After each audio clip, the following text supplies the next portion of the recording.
Les conversations du week-end. Aujourd'hui, la conversation littéraire, animée par Jean-Claude Perrier.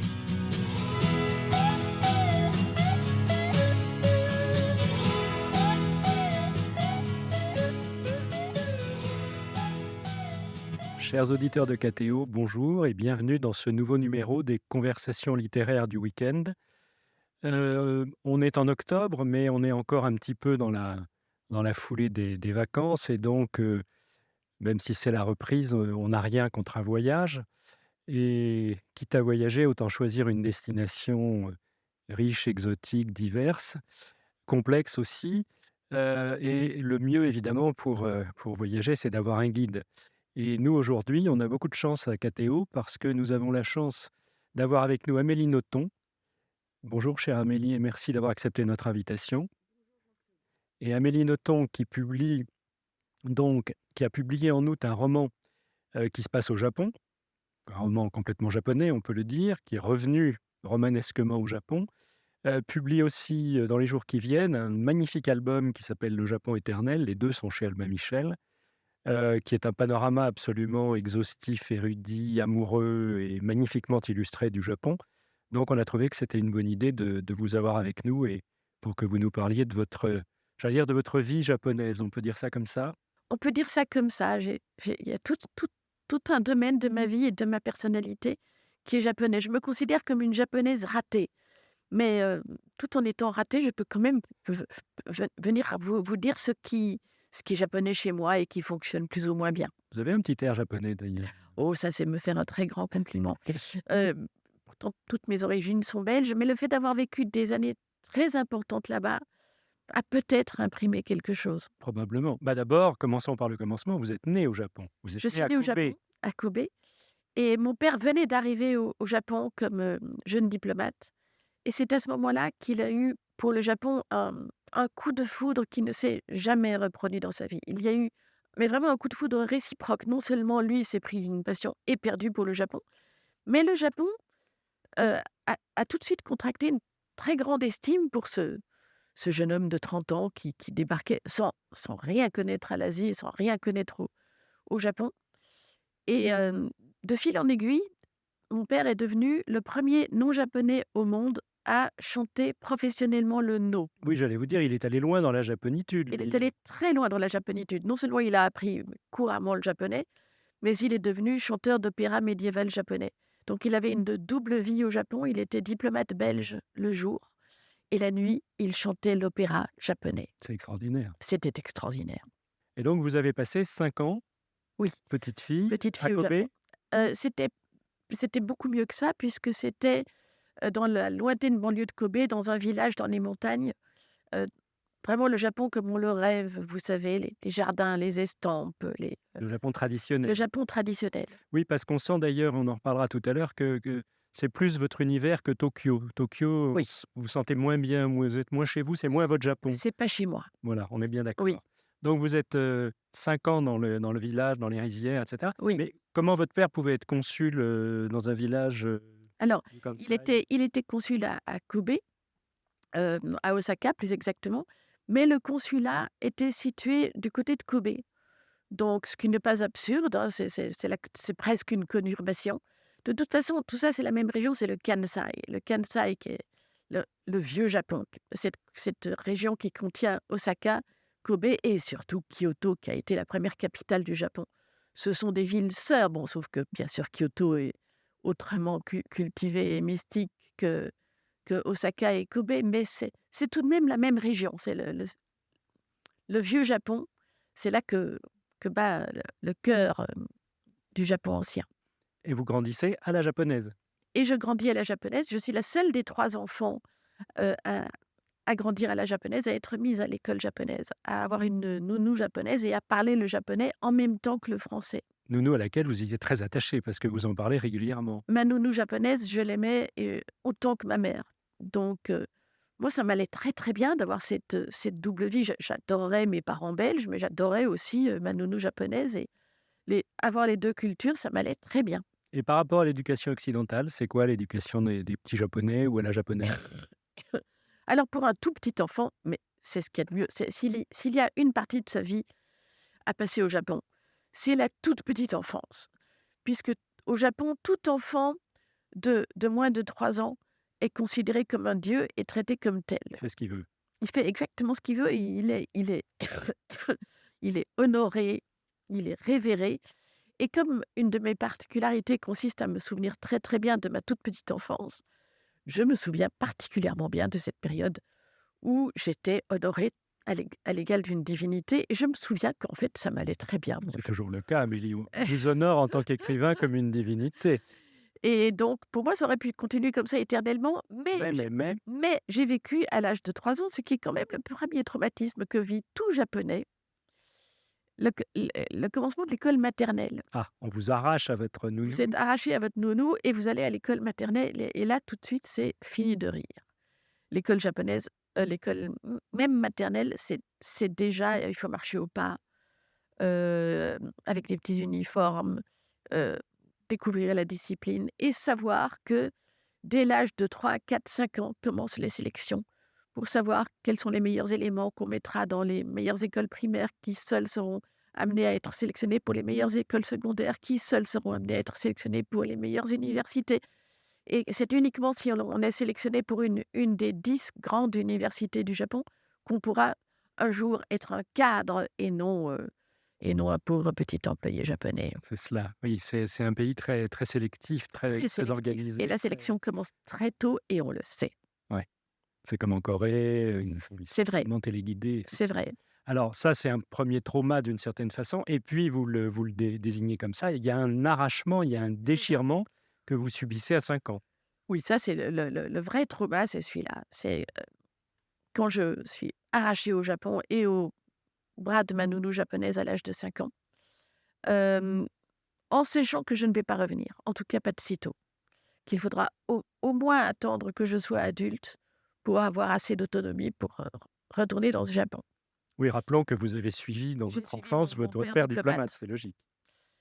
et là commence pour moi une véritable décision identitaire. Voilà, c'est en fait, je suis japonaise. C'est par erreur que j'ai été arrachée à ce pays et je déclare partout que je suis japonaise. Je lis bien sûr la perplexité dans le regard des gens, mais ça m'est complètement égal. Je sais que j'ai raison et un jour, je prouverai à la face du monde que j'ai raison. À l'âge de 21 ans, j'achète un aller simple pour Tokyo pour commencer ma vraie vie. Voilà, ça, c'est une sacrée aventure. Donc, Oui, pendant toutes ces années, entre les 2, vous y étiez jamais retourné au Japon? je n'étais jamais retournée au Japon, je n'avais jamais eu le moindre contact avec le Japon. J'avais complètement oublié la langue japonaise. J'avais cultivé à l'intérieur de moi une mythologie japonaise, absolument colossale, mais qui était uniquement de l'ordre du fantasme. D'accord. Et donc là, on est en 88, Alors en c'est ça? 89, je retourne au Japon 89? et c'est là que commence, hem, la lente prise de conscience. La joie quand même de redécouvrir ce Japon qui m'a tant apporté, mais aussi quand même la lente prise de conscience que je ne suis pas Et japonaise. là, c'était Tokyo. C'était Tokyo, c'était très différent, puis très vite l'expérience professionnelle que je relate dans Stupeur et tremblement, c'est véritablement pour avoir essayé de travailler au Japon que j'ai découvert que je n'étais pas japonaise parce que pour vivre quelque part, il faut travailler quelque part et travailler comme les Japonais, nous n'en sommes pas capables. Oui, c'est encore plus la discipline dont on parlait tout à l'heure, C'est ça. c'est extrêmement contraignant, il y a un cadre social et cetera et cetera. C'est ça, il faut vraiment il faut obéir aux ordres, quels qu'ils soient et en plus, il y a des cadences de travail qu'on n'imagine même pas. Bien sûr, il existe des lois sociales japonaises, mais personne ne les suit. Donc en fait, on travaille tout le temps. Et pourtant, vous aviez une autre bonne raison personnelle d'être au Japon. Il y avait un garçon là-dessous. Alors il y a très vite eu un garçon là-dessous, c'était une très belle histoire, c'était ma première histoire importante avec un jeune homme tokyoïte. Mais même là, même si c'était merveilleux, j'ai quand même assez vite compris que ça ne marcherait pas, que ça ne serait pas possible. Ce qui fait qu'après, 2 ans de cette vie tokyoïte avec ce jeune homme, une semaine avant la date prévue pour le mariage, eh bien, je me suis enfuie. Ah, il y avait un mariage carrément Il y avait un prévu. mariage qui était prévu, je me suis enfuie. Bon, mieux vaut une semaine avant qu'une semaine après, hein. Mais finalement, j'ai quitté le Japon par la toute petite porte après une humiliation professionnelle et une histoire amoureuse où je m'étais moyennement conduite. Bref, c'est là, donc là, à ce moment-là, j'ai 23, 24 ans et je me dis: mais en fait, j'ai passé ma vie à raconter que j'étais japonaise et en fait, je me suis trompée. Qu'est-ce que je vais devenir? Oui, c'est quand même une histoire longue, c'est une histoire alors vous parlez souvent de rupture, de déchirement et cetera. Ça fait beaucoup de ruptures, de déchirements, Ça fait beaucoup de d'arrachements, ruptures et en plus, là, ça fait une suprême humiliation puisque je m'étais royalement plantée. Mais cette humiliation a été féconde en ceci que quand on a été complètement humilié, on n'a vraiment plus rien à perdre et c'est à ce moment-là que je me suis dit: «Mais après tout, j'écris des manuscrits depuis très longtemps. Je ne les ai jamais montrés à personne parce que j'ai trop le sentiment du ridicule. Mais après tout, je suis déjà ridicule puisque je me suis complètement, plantée. Qu'est-ce que je risque à tenter la publication?» Et c'est à ce moment-là que j'ai écrit ce qui était alors mon 11e manuscrit, Hygiène de l'assassin. Il est le tout premier que j'ai, osé montrer et osé envoyer, à un éditeur. et c'est pour ça que vous dites sans forfanterie: «L'écriture m'a sauvé». L'écriture m'a sauvée. De toute façon, elle m'avait déjà sauvée auparavant puisque j'ai commencé à écrire à 17 ans, pas du tout dans l'intention de devenir écrivain, mais dans l'intention de sauver ma peau. À ce moment-là, je filais un très mauvais coton. Je sortais à peine d'une anorexie extrêmement grave et où j'ai vraiment failli mourir et je ne parvenais pas à recoller les morceaux.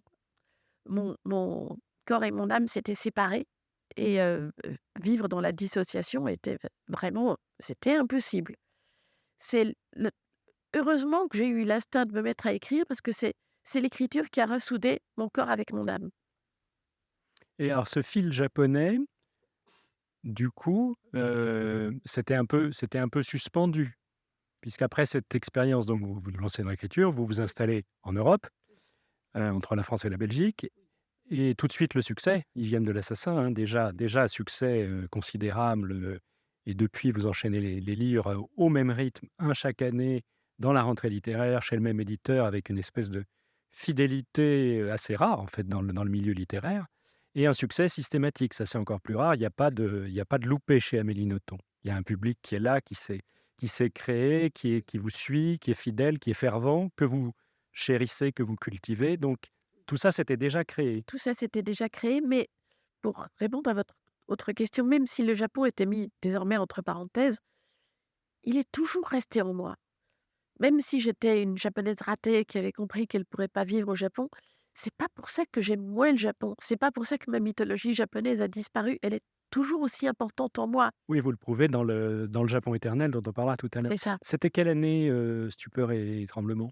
99, Oui, donc pas tellement longtemps pas tellement longtemps après après. cette histoire. 10 ans Oui, après, grosso c'est modo, ça. vous éprouvez le besoin de raconter cette expérience japonaise. C'est-à-dire que j'avais vécu cette descente aux enfers dans l'entreprise japonaise et a priori, j'avais pas tellement envie de m'en vanter, mais plusieurs années après, 8 ans plus tard exactement, heu, somme toute, j'avais connu quelques succès littéraires qui avaient un tout petit peu reconstruit mon image de moi.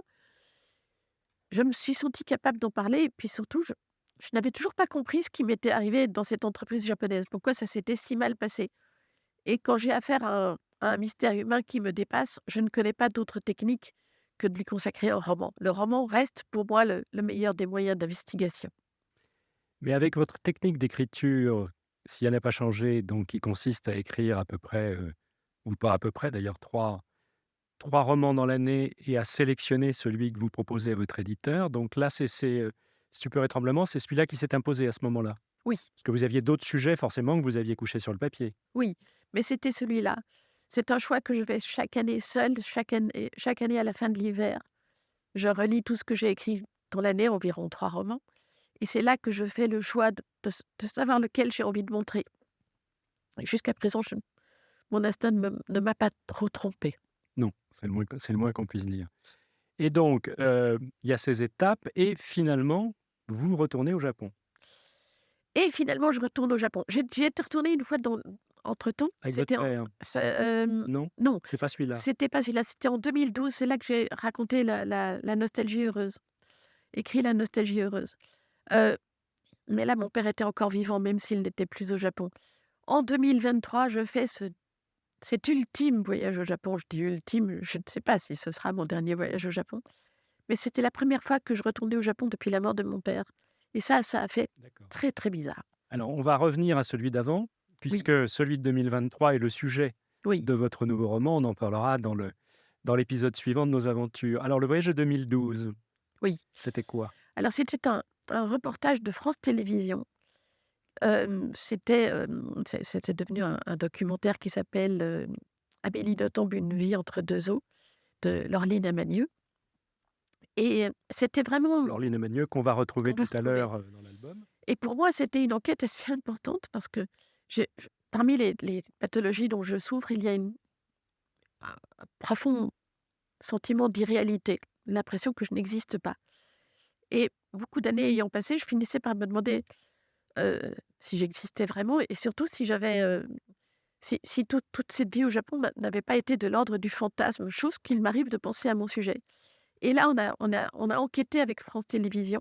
On est retourné sur les traces de mon passé japonais en 2012 et on a tout retrouvé. On a retrouvé la nounou, le plus important, la scène de Très retrouvailles avec les bouleversant. nounous. C'était une scène absolument bouleversante.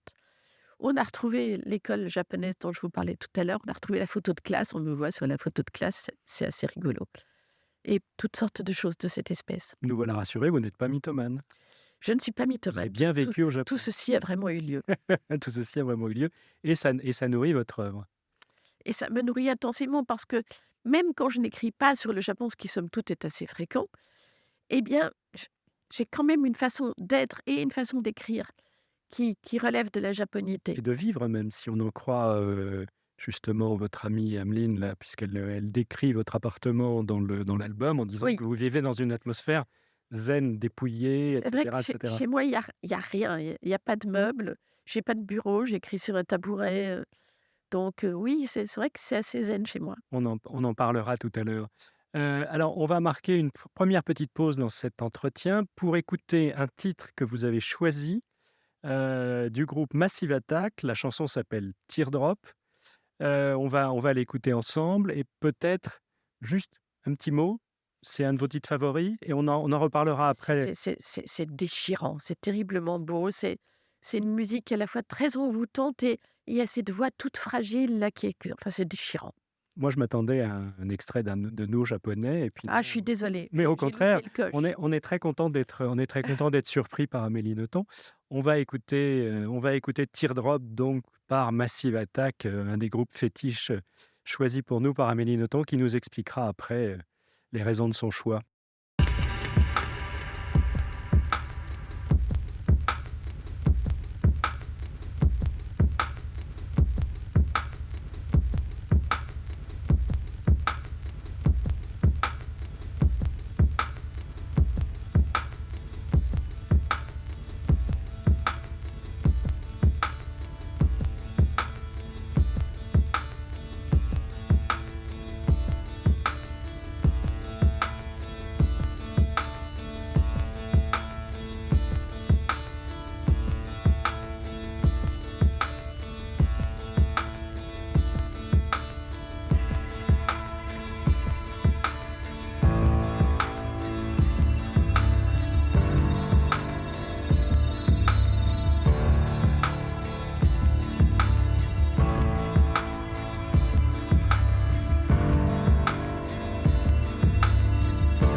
Rebonjour aux auditeurs de KTO. Nous sommes à nouveau dans les conversations littéraires du week-end en compagnie d'Amélie Nothomb.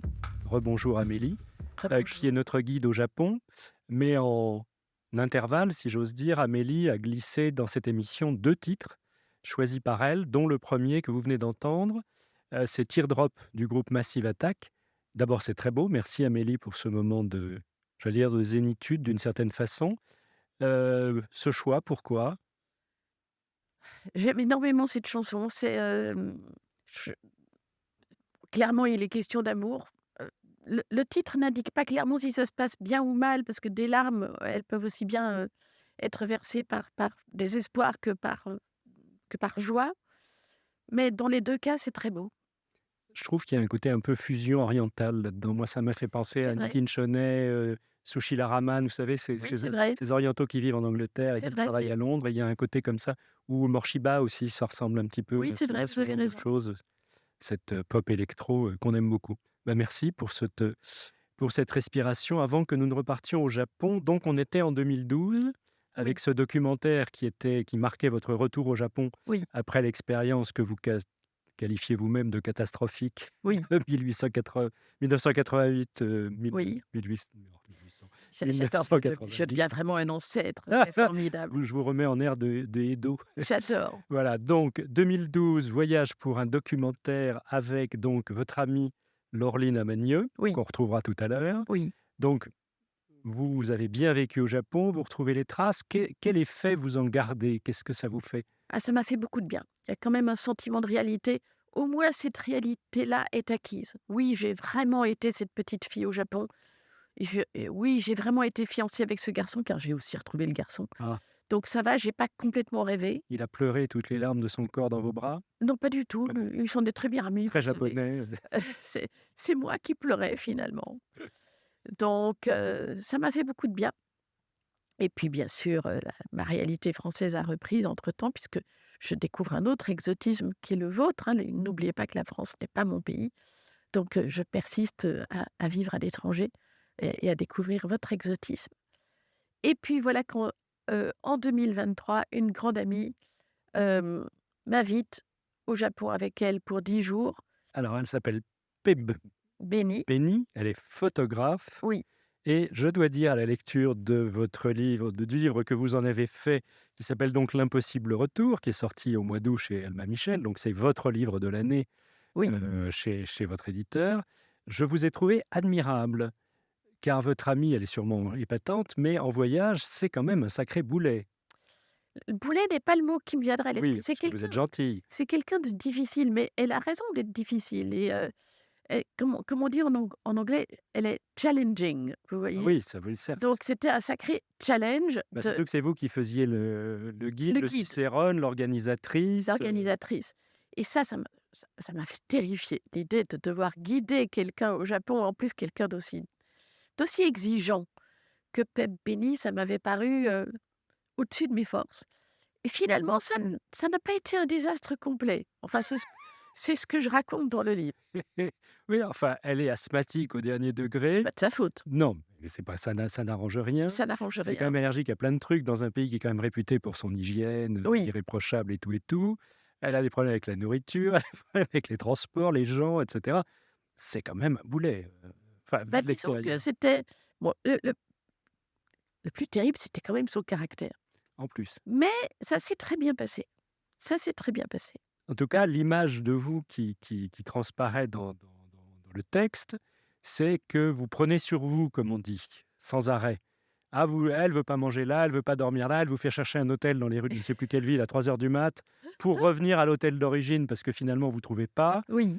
D'autres se seraient un peu emportés. Alors, J'en écoutez, connais. je- j'ai quand même eu la vocation d'être japonaise et par ailleurs, je suis fille de diplomate. Ça fait beaucoup pour une Certes. seule femme.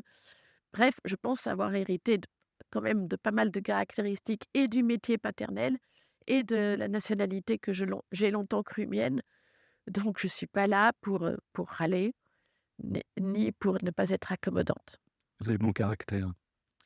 Jusqu'à un certain point, ça aussi c'est très japonais, c'est que les Japonais sont très aimables, très doux, extrêmement polis, jusqu'au moment où ils pètent les plombs. Il ne faut pas pousser le bouchon de saké trop loin. Et si on pète les plombs, alors c'est trop tard.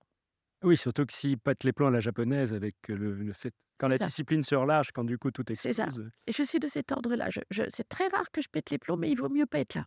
D'accord, on se le tient pour dit. J'espère qu'on ne va pas vous fâcher avant la fin de cette émission, qu'on va rester en bonne amitié. Alors déjà, c'est un voyage qui a subi des reports. C'est frustrant ça aussi, parce que c'était Oui, une promesse. Hein.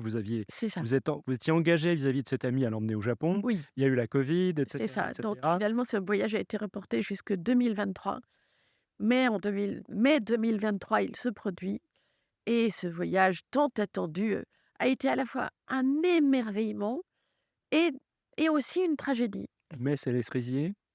Non, Non, c'est ça c'est fini. avril, C'est- mais c'est les azalées. Ah, C'est très, très beau le mois de mai au magnifique. Japon et c'est un petit peu moins touristique que le mois d'avril, ce qui est pas mal.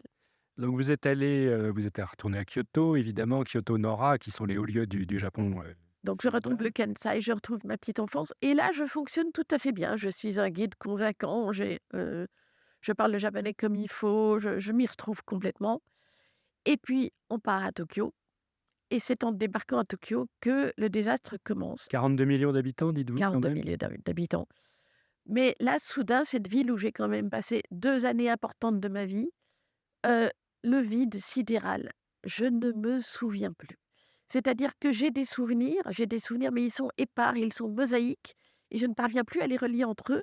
Donc devant guider mon ami dans Tokyo, j'en suis parfaitement incapable. Je ne sais plus, où se situe tel endroit par rapport à celui-là.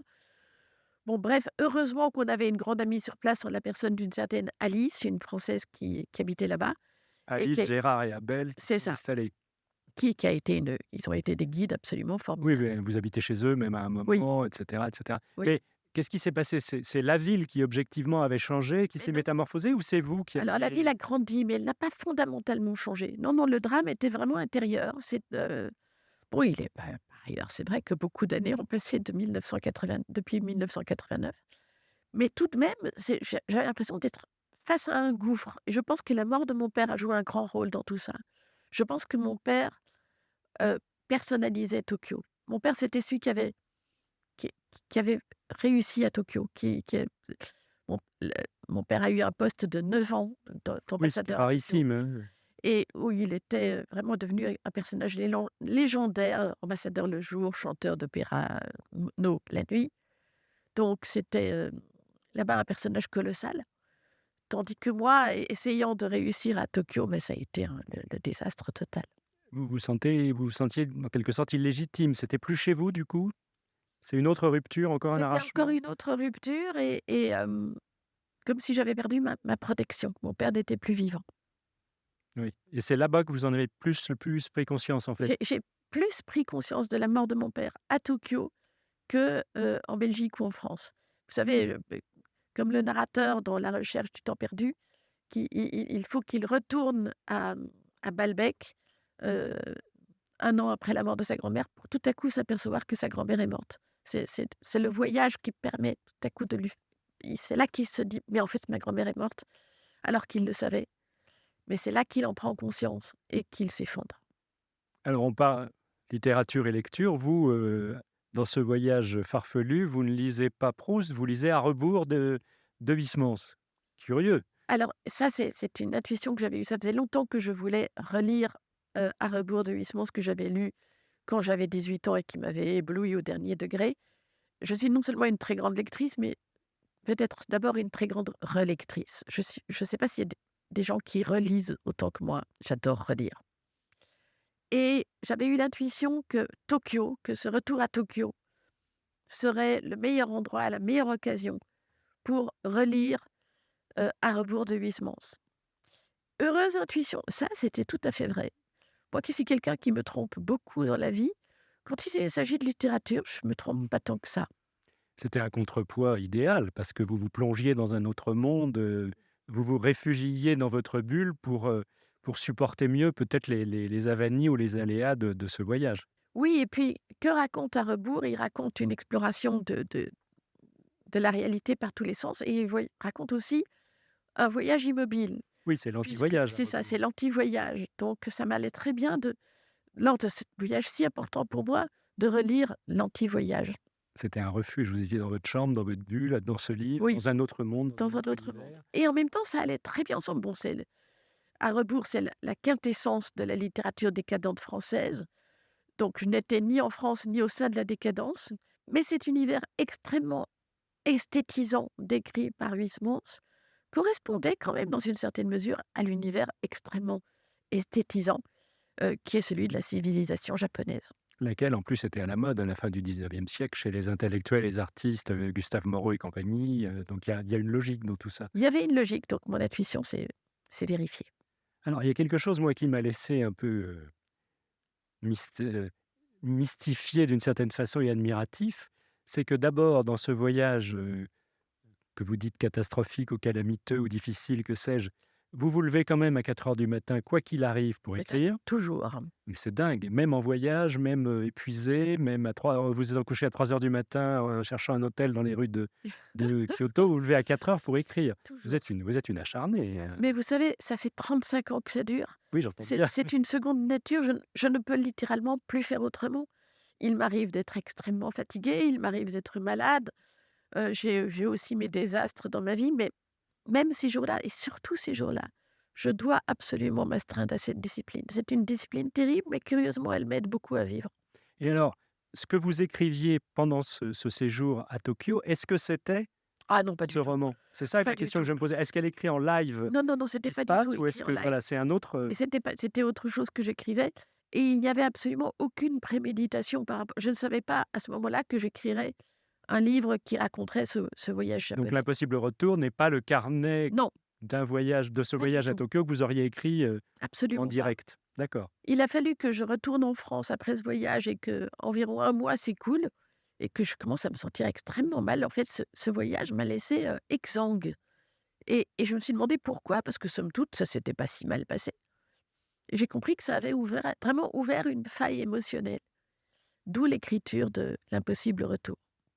D'accord, donc entre-temps, vous aviez déjà écrit ou finalisé un autre Et roman? vous savez, tous les jours enfin, j'en écris 3 par an, je rappelle, donc dès que je termine un roman, la première chose que je fais, c'est d'en commencer un autre. Je suis dans la continuité créatrice. Mais pas plusieurs simultanément? Non, Vous passez de l'un à l'autre? j'appelle ça mes grossesses jusqu'à présent, j'ai eu qu'une seule fois des jumeaux. C'était? C'était Mercure, il a été publié comme tel. D'accord. Alors donc, après avoir, digéré, si j'ose dire, cette expérience, vous décidez de la coucher sur le papier et vous en faites cet impossible retour. Oui, Explication du titre.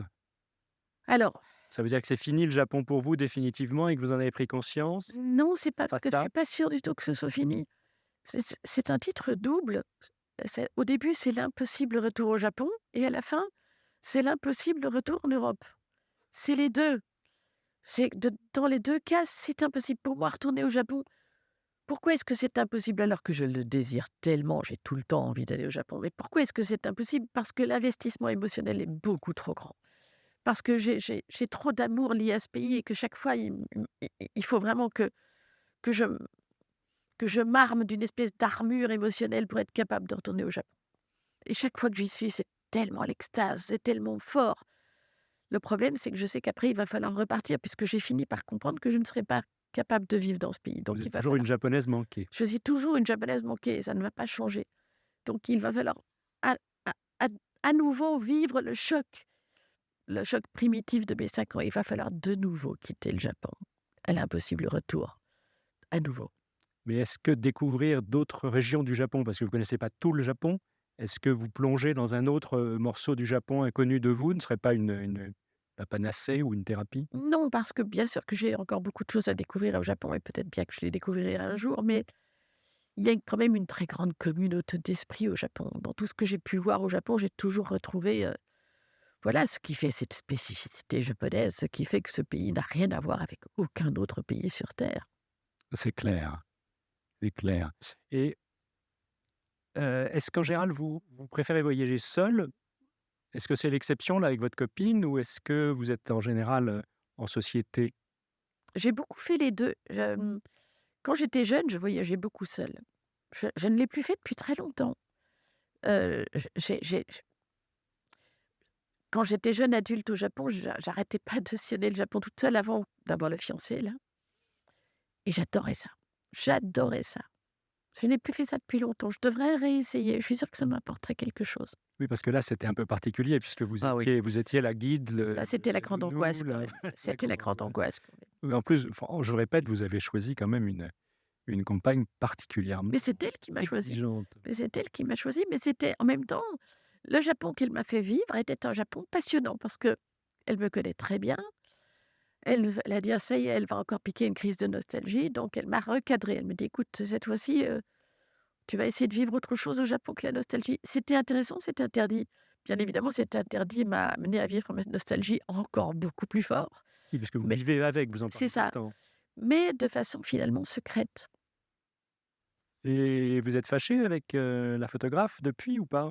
Alors moi, pas du tout. Elle, totalement? Elle est encore en train de se demander si mon livre est un livre contre elle ou pas. Je vais passer mon temps à lui expliquer que non, c'était vraiment pas du tout un livre contre elle. C'est un témoignage de ce que j'ai vécu avec elle là-bas et que j'ai trouvé fascinant. Elle l'a lu? Elle l'a lu, mais je pense, bon, elle se pose encore des questions. C'est rare chez vous que vous mettiez les noms des gens comme ça qui ont Oh, mais j'ai participé à changé son l'histoire? identité, hein, mais c'est pas grave. D'accord. Elle s'est Oui, reconnue visiblement. oui. Et quelle est la part particulièrement dans ce livre-là, quelle est la part de fiction? Est-ce qu'elle est plus grande ou plus réduite? Ça donne l'impression vraiment d'un voyage vécu, d'un carnet de voyage, mais c'est évidemment, l'artifice de la littérature, j'imagine? Il y a très, très peu de fiction dans ce livre, D'accord, vraiment. Bon, c'est une réécriture, les dialogues sont réécrits, forcément. mais il y a très peu de fiction dans ce livre. D'accord, donc ça s'est vraiment passé comme Ça ça. s'est vraiment Vous êtes passé vraiment comme allés ça. là, les Alice et compagnie, Existe vraiment, ouais. existent Oui. vraiment, ils vous ont sauvé. Ah oui, mon Dieu, oui, oui, oui. C'est un roman très, de toute façon, tous vos romans sont différents et semblables à la fois, on vous le dit à chaque fois, puisque vous arrivez d'un roman sur l'autre à renouveler l'inspiration, à changer un peu les univers et en tout cas, celui-là est particulièrement fluide, agréable à lire et cocasse, j'allais dire, en plus. Alors on va marquer une seconde pause dans cette émission pour écouter la deuxième chanson que vous avez choisie. Alors c'est un groupe qui s'appelle The Smile. Le titre, lui, s'appelle The Smoke. Et on l'a fait à l'envers parce qu'on a pleuré dans la première chanson. Et là, c'est la fumée qui nous arrive dans les yeux. C'est maintenant qu'on devrait pleurer. Mais donc, on l'a fait dans cet ordre-là. Donc, on va écouter The Smoke par The Smile. Et vous nous expliquerez après, si vous voulez bien, ce choix.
rebonjour dans les conversations littéraires de KTO.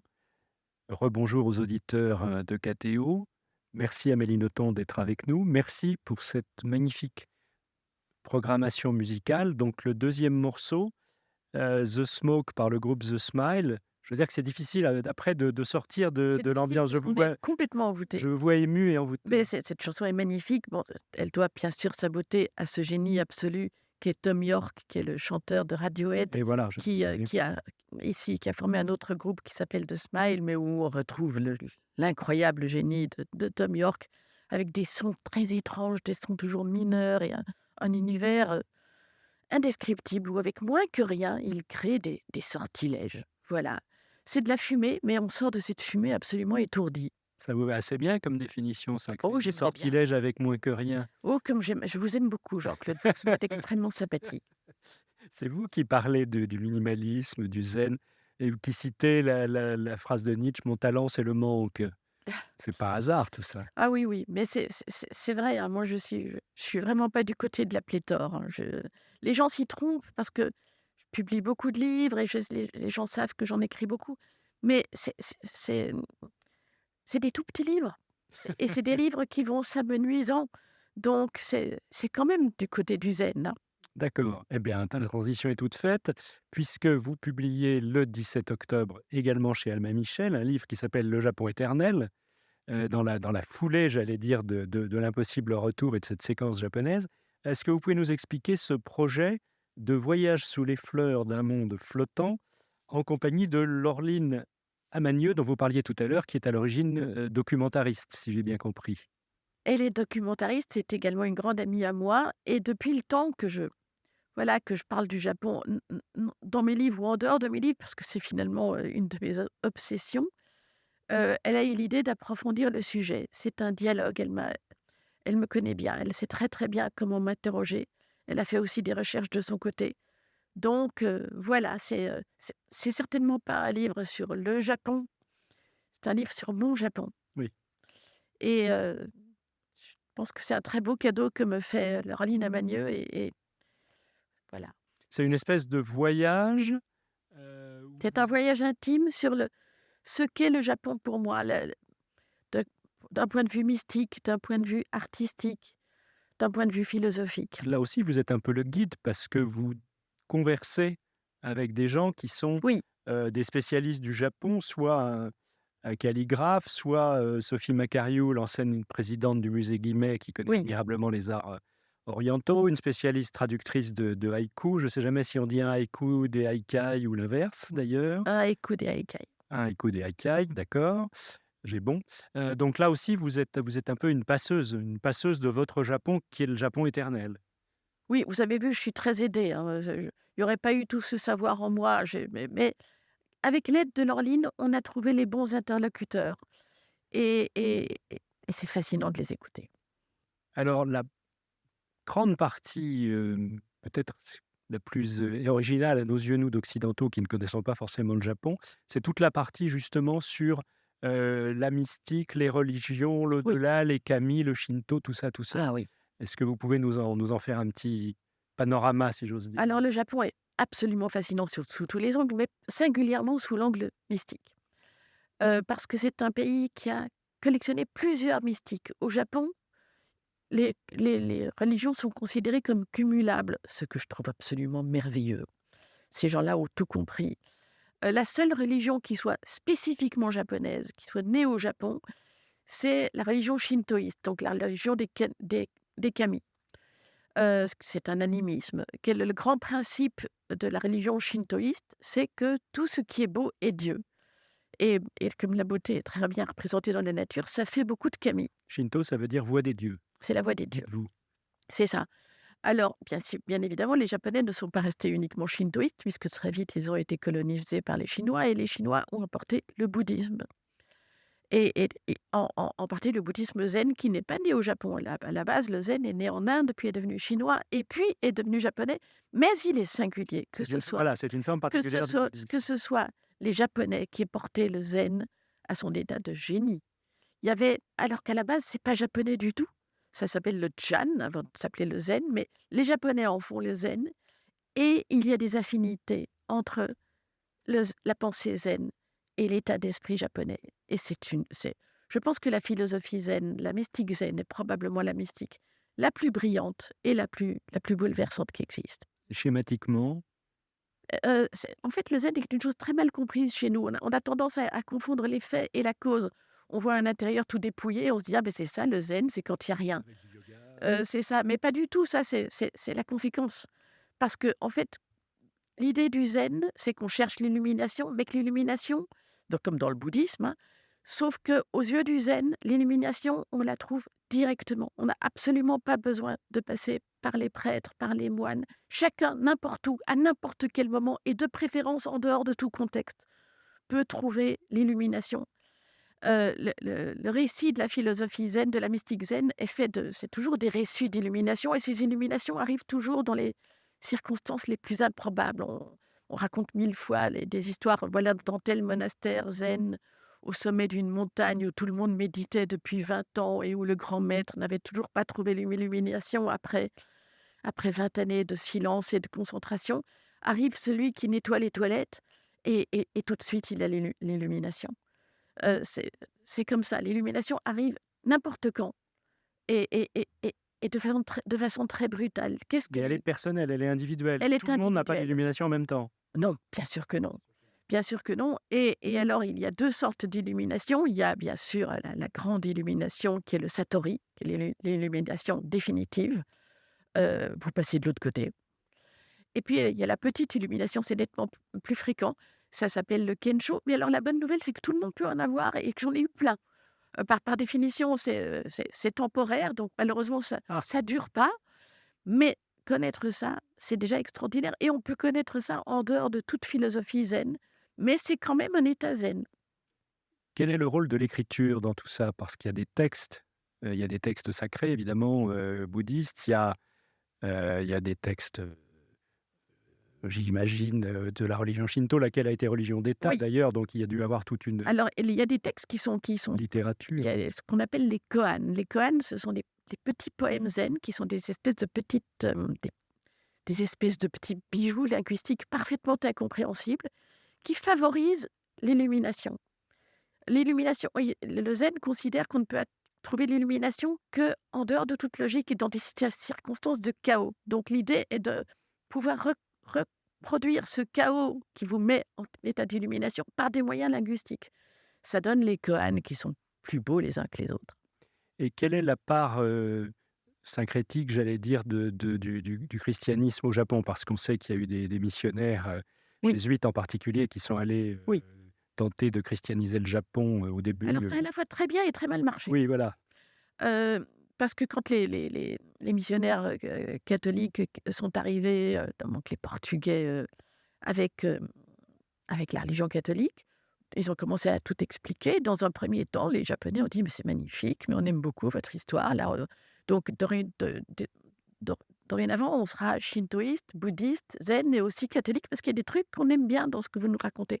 Et là, bien évidemment, les missionnaires ont dit: «Mais vous n'y pensez pas, mais malheureux, abjurez toutes vos viles croyances et ne gardez que le catholicisme». Alors là, ça a commencé à très mal se passer. Qu'est-ce que c'était que ces gens qui demandaient d'abjurer leurs anciennes croyances pour ne garder que...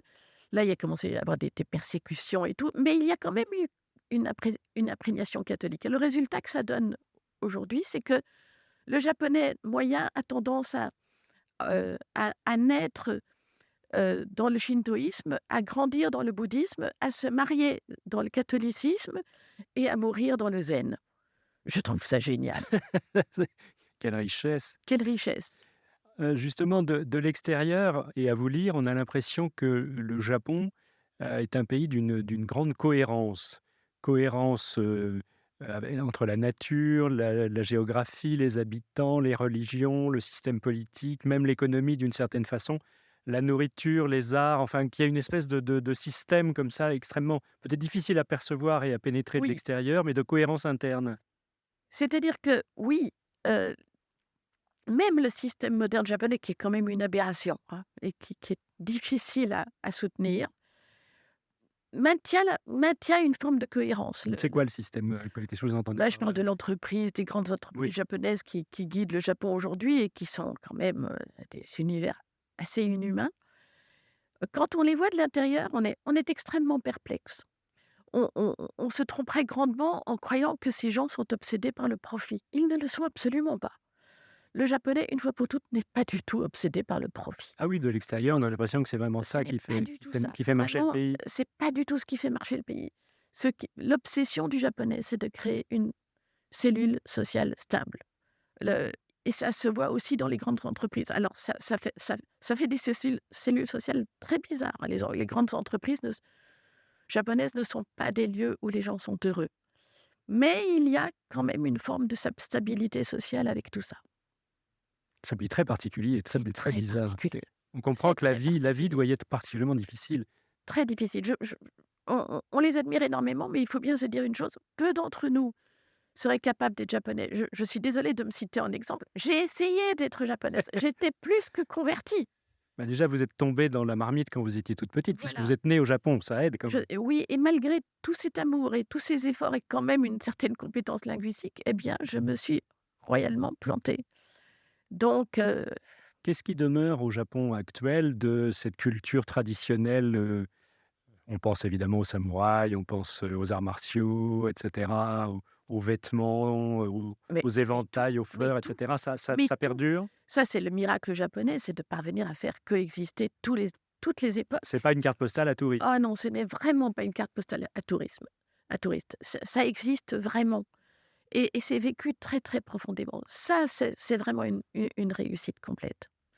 Et puis, dans la vie de tous les jours, je pense qu'une des raisons pour lesquelles le monde entier, et singulièrement la jeunesse, est à ce point obsédé par le Japon en ce moment, c'est que c'est un des derniers pays où la discipline ne soit pas synonyme de quelque chose de ridicule et de stérile.